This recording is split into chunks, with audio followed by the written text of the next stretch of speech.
जिसके मुताबिक इरशाद रब्बानी है कि कुरान वो किताब है जिसके साबित और बड़ा होने में कोई शक व शुबा नहीं।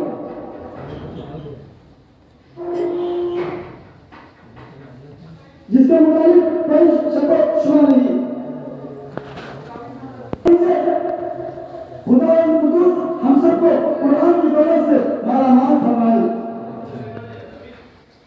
मेरा मोहतरम दोस्तों, यही वो कुरान है जो नबी दुनिया तक के इंसानों के लिए सबब हिदायत और रहमत है। यही वो कुरान है जिसने उस पर मुर्दा कुलूब को तरक्की बख्शी। हाँ, यही वो कुरान है जिसकी बरकत से जिन्नात और शयातीन का आसमान पर जाना बंद हुआ।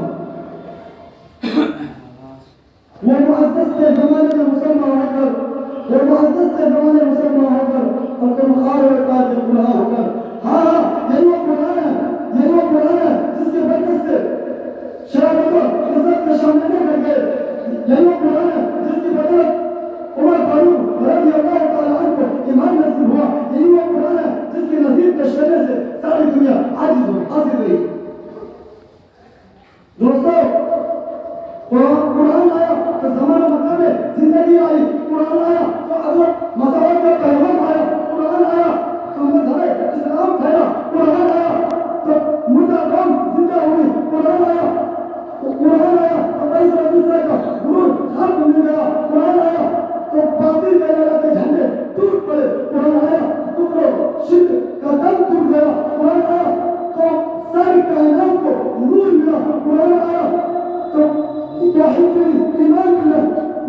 कुरान आया तो गुलिस्तान को बाहर हुस्न अता हुआ। हाँ, मुझे कहने दीजिए, कुरान आया तो रोशनी आई।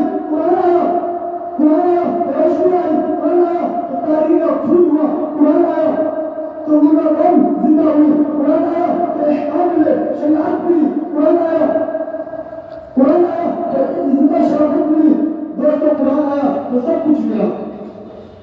मगर अफसोस, सब अफसोस कि हमने कुरान पाक की इस मुबारक तकद्दुस को तर्क कर दिया। हमने इस पाकिस्तान किताब कुरान पाक की तालीमात को भुला दिया।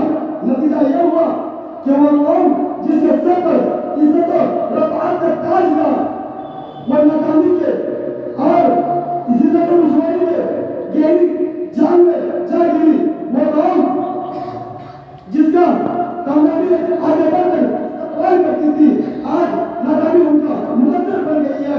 वो कौम जिसकी एक आवाज़ पर अफ्रीका के जंगल में रहने वाले खूंखार परिंदों ने जंगल खाली कर दिया था, आज एक चुटकी भी उसका हुक्म मानने को तैयार नहीं है। यही वो कौम है जिसने कभी हुकूमत सल्तनत का पैगाम सुनाया, कभी हुकूमत सल्तनत का पैगाम सुनाया। आज वो कौम गुलामाना जिंदगी बसर कर रही है। वही वो कौम है जिसने दुनिया पर हुकूमत की। यही वो कुरान है। मुसलमानों, होशियार हो जाओ और गज़ब का चादर पर्दाचार करो और कुरान से वाबस्ता हो जाओ, वरना तारीख हमें कभी भी माफ नहीं करेगी। हज़रात, मैं पूछना चाहता हूँ, वो कौन चीज थी जिसने सहाबा कराम रज़ियल्लाहु तआला अन्हुम में ये ताकत और कुव्वत पैदा की। दोस्तों, यही कुरान पाक था जिसने एक को 1000 पर भारी कर दिया। किसी ने सच कहा है, वादाए बंदा है मोमिन के लिए कुरान में, वादाए बंदा है मोमिन के लिए कुरान में, फिर जो तू गालिब नहीं तू कसर है ईमान में। हज़रात, अगर इस माजी और रोशन, अगर हम माजी को रोशन की तरह ताबनाक बनना चाहते हैं तो हमें कुरान से वाबस्ता होना होगा। हमें इसे सीने से लगाना होगा। हम अगर चाहते हैं कि हमारी दुनिया के साथ आखिरत भी हो जाए तो हमें इनकी तालीमात पर अमल करना होगा। दोस्तों, आज खुदा न खास्ता आज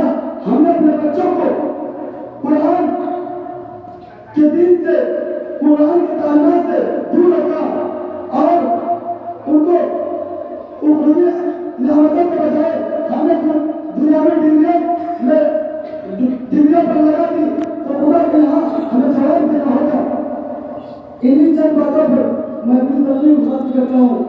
अल्लाह ताला से दुआ है कि हम सबको कुरान की अजमत और कुरान को सीखने सिखाने और उस पर अमल करने की तौफीक अता फरमाए। एक शेर के साथ अपनी तकलीफ खत्म करता हूँ। ए कौले मोहम्मद या कौले खुदा फरमान न बदला जाएगा। ए कौले मोहम्मद या कौले खुदा फरमान न बदला जाएगा। बदलेगा ज़माना हालात मगर कुरान न बदला जाएगा।